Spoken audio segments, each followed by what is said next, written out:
Hey guys, I'm Chris, and today I'm going to be looking at the most paused moments in film history. Yep, those moments which got us reaching for the remote control, wearing out our VHS tapes, and asking ourselves if we really just saw what we just saw. So get ready for Easter eggs, in-jokes, and yeah, a fair amount of nudity. So let's go! Number 10, Psycho. After 100 minutes of horrifying hotels, shower slasher scenes, clothed corpses, Hitchcock had one more surprise in store for us in the final scenes of the 1960 movie Psycho.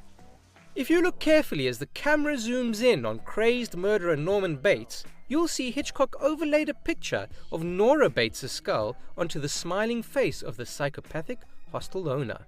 Yeah, just in case it wasn't freaky enough. Number 9. Star Wars Episode 4.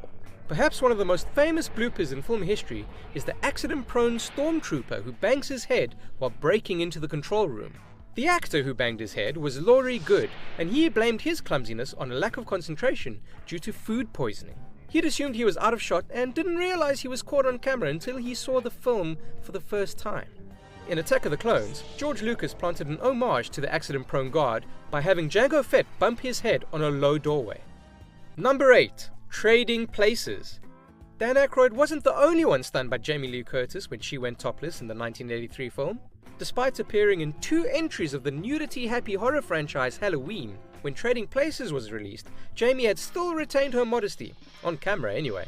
Flashing the flesh in this Oscar-winning comedy certainly silenced some of the rumor mongers claiming she was a hermaphrodite. And you know what? It spawned 1 million stretched VHS copies. Jamie Lee Curtis, all-time movies salutes you. Number 7. Iron Man. Eagle-eyed Marvel fans were rewarded when they spotted Captain America's shield in the background of Iron Man. In a clear nod to the extended Marvel universe beyond the movie, director Jon Favreau explained the shield began as a crude joke before being left in to see if anyone would spot it. Let's face it, this is not the worst thing you've caught me doing. 2 years later, the shield reappeared and got an upgrade from Easter egg to plot point. But by this time, we'd already seen the Cap in action in his own movie. Never mind that the shields don't match. Number 6. Lion King. Disney seemed a lot less innocent when it appeared that the word sex is spelt out in the dust cloud during the 1994 classic. Now, Disney has firmly stated that dust cloud actually spelt out SFX, a sneaky message from the special effects crew. But I'll let you decide on that one. Number 5. Cabin in the Woods. It is no surprise that if you spend your days watching people get picked off by the scariest monsters in history, you might need to find something to, maybe just lighten up the mood a bit. So we can forgive the group masterminding the Cabin in the Woods for placing bets on which horrific monster was going to pop up next. But the list of monsters is definitely worth taking a closer look at. Among them are sexy witches, the sugar plum fairy, and of course that old classic, dismemberment goblins. They'll dismember you. And if you're wondering exactly what kind of monster Kevin is, it's a reference to Elijah Wood's creepy Sin City cannibal. Number 4. Basic Instinct. It cannot be a surprise that this one has made the list. One of the most famous blink and you'll miss it moments in cinema history has to be Sharon Stone and her infamous leg cross. With a shot straight up her dress, teenage boys everywhere wore out their VHS tapes trying to find the exact moment that she bears it all.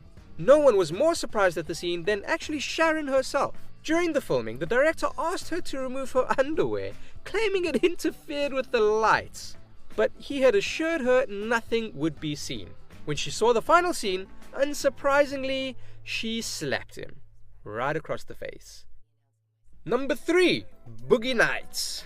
Mark Wahlberg joined the Crotch Club at the end of this porn epic, after 2.5 hours of teasing us with talk of his generous manhood. Though unlike Sharon Stone, he wasn't flashing his actual private parts.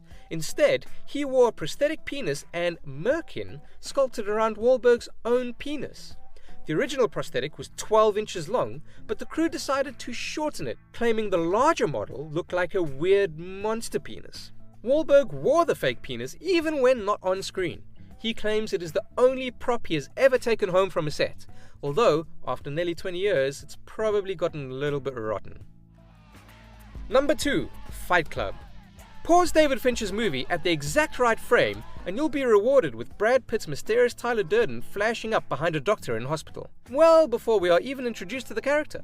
He also crops up in a TV commercial, in an office, and during a meeting for men with cancer. Oh yeah, and one more thing to look out for. Tyler describes getting a kick out of sneaking scenes from pornos into films with family audiences. So obviously, Fincher decided to do the exact same thing to us and inserted a penis into the film's final frames. What a dick. Number 1. Who Framed Roger Rabbit? Yet another female character who forgot to put on her underwear when the police came calling? Right after this car crash, glamorous cartoon pinup Jessica Rabbit goes commando. Not that commando, this commando. She might just be a cartoon, but she can be credited with sparking the sexual awakening of young boys everywhere. Oh, Jessica Rabbit, I'll do right by you. Like some other man. Well guys, that was my list. What's your most paused movie moment? Tell me in the comments below. Don't forget to like and subscribe, and we'll see you next time.